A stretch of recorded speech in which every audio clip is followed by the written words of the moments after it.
Excited to go interview John? Yes, of course.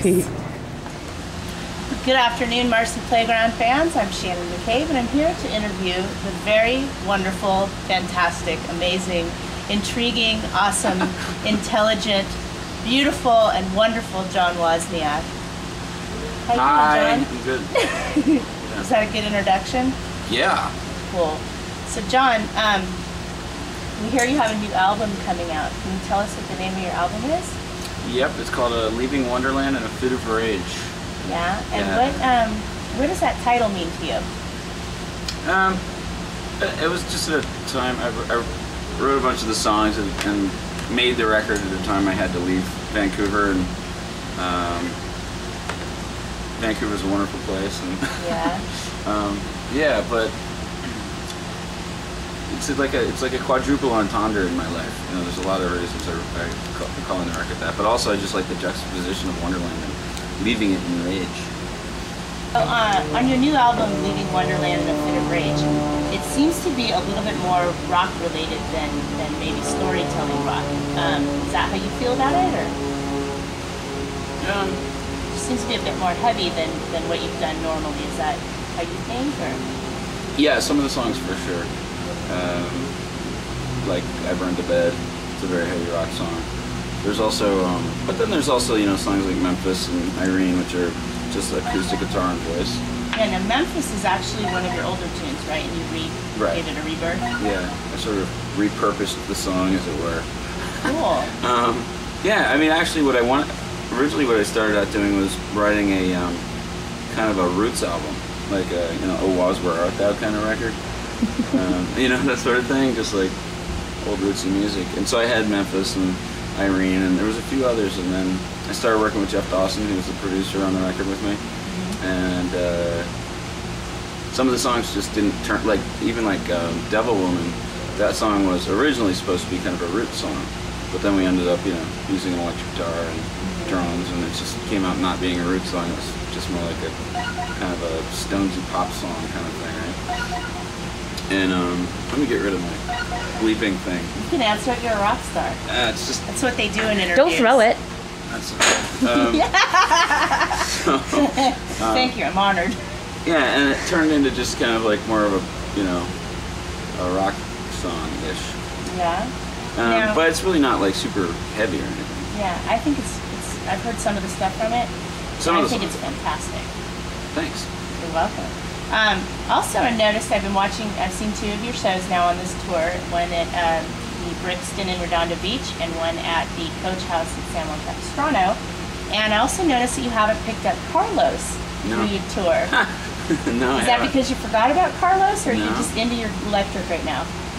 Well, yeah, I'm really digging this. I got a Telecaster thin line that I'm playing, that I bought in Toronto, and put like really heavy strings on it, and I think I'm playing 12s on that, and it just has such a fat, big sound. Yeah, and it's tight too. It's tight and fat, and I love the Carlos, and it sounds big and all that, but it also is a little sloppy because it's an acoustic guitar, and they tend to be a little, you know, I have 13s on that, and it's just it sounds a little sloppier.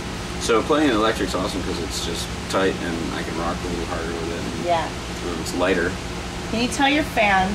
It's also kind of hollow. It's kind of a thin line is a Telecaster with like a hollowed out F-hole top part. Okay. So it's light. Bitchin'. Can you tell your fans where you got Carlos? And for those of you that don't know what Carlos is his very old and wonderful acoustic guitar. Yeah. I got it in '92. At Evergreen when I was going to college in Olympia, from this guy who called himself Fezdeck Clem Chop Breath, and he was selling a bunch of his stuff probably before like spring break or summer break or something like that, and it was painted like a clown. It was painted like green and orange, and it was just, you know. How'd you get it back to its original it was wood? hideous. Oh, I just sand it down or something? Yeah, I just used some varnish or lacquer remover, paint remover, whatever, and sanded it a bit with some, you know, steel wool at the end of that, and then, you know, it came out okay. Oh, it's great. But I played it, and it was missing a tuning machine, and it only had 5 strings on it. But those 5 strings were awesome. Like it played great, and he only wanted $20 for it. So 20 bucks. Yeah. So I bought it, and then I put this old Seymour Duncan lipstick pickup from the 80s in it. And this guitar is probably from the 70s. And I put this little lipstick pickup in it and just started playing it through an amp, and it just became kind of my signature guitar thing. That's what I did. I think it's as big of a legend as you are. Carlos, oh god, it's great. It's like a 3/4 size guitar. It's not even like a full size acoustic guitar. Is it a Taylor? Taylor? Is it a Taylor acoustic? No, it's a Carlos. That's the name of the. It's a series. Oh, I thought that he named it Carlos. No, it's the name of the guitar. It's the company's. Just gonna light my cigarette. Well, it's got a great sound like a Taylor. Actually, I play acoustically. When I play acoustic, I play Larrabee, which is like on the records and stuff. I play. I mean, I use Carlos as an electric guitar. I don't use it as an acoustic guitar unless I'm sitting around a campfire or something. Or on a boat. Yeah, or on a boat. And I whip it out and it works. But it's not a very good acoustic guitar. It doesn't sound particularly. Shannon, you're horrible. What? Did I Whip miss? it out and it works. Oh yeah, I knew. I missed. So, I missed some kind of like innuendo. You should know, having an interview with me, what it's going to turn out like. Indeed. So tell us about the cruise. Did you have a really good time on that, or? Oh my god, yeah, that was amazing. Yeah. We all had a great time. You guys cruised the Bahamas. Yeah, it was incredible. We left from Jacksonville, and what was it, like 3 nights and 4 days, and yeah, Some it was of the fans super fun. from the message board came, right? Like Kirsten and Emily and Sarah Marr and. Oh, just like something else in my tongue. Had to get you back. Okay. So John, on this shut up. We're gonna have to edit the shit out of this part.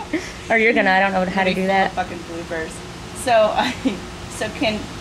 now I know your fans have been jonesing for you to come out and play for about 5 years now, especially those of us on the West Coast who we don't see very often. Can we expect more touring from you because of this new album?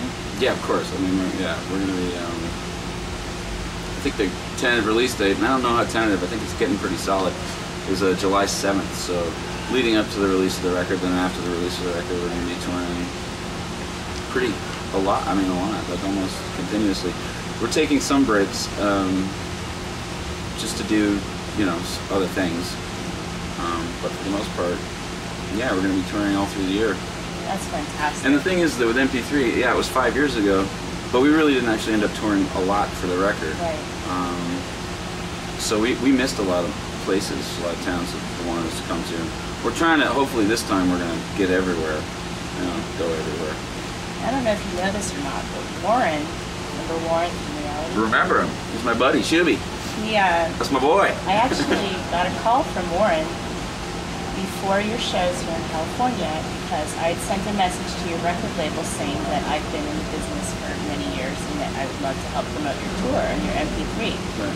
So I was really impressed because the president of your record label calls me up. He says, Shannon, whatever you need, I'll send you anything you want. He sent me boxes of merch that I was able to pass out to all your fans. And that's Warren. he was just such a great guy. And he actually lives about 15 miles up the hill from me. Really? Yeah.